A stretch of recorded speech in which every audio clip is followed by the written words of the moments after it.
So the government have taken VAT off electricity bills. That's a good thing. People do say it's only £45, but at least it's a step in the right direction.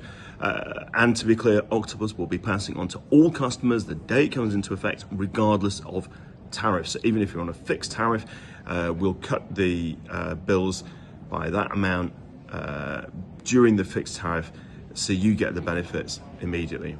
Now, it is only £45. But that's at least in the right direction, and comes on top of the £135 the government took off bills as a result of the last budget. So in total, that's 180 quid off.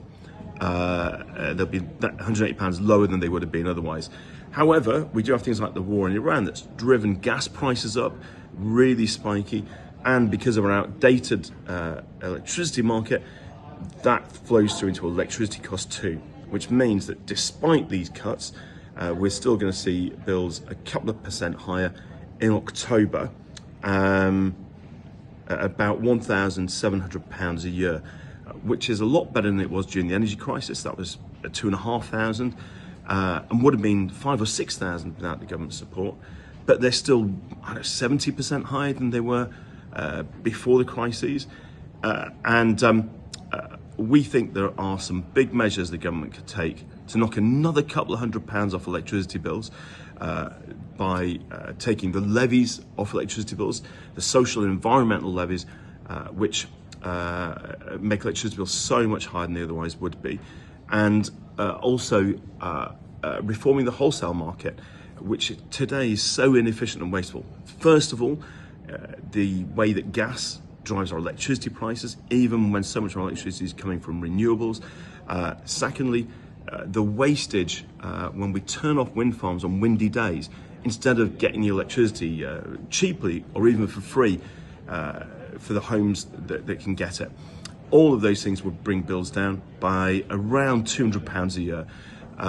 And we urge the government to do that and to stop paying the networks and grids, the monopoly parts of the system, eye-watering amounts for often inefficient infrastructure, when we could be giving the money to homes through things like batteries, intelligent charging electric vehicles.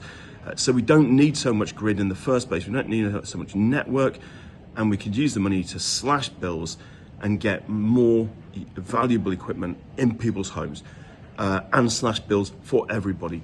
So we'd urge the government to review a lot of that monopoly expenditure they're making that all ends up on bills, and save UK homes at least a couple of £100 a year, and crucially cut bills for businesses so they can be competitive too.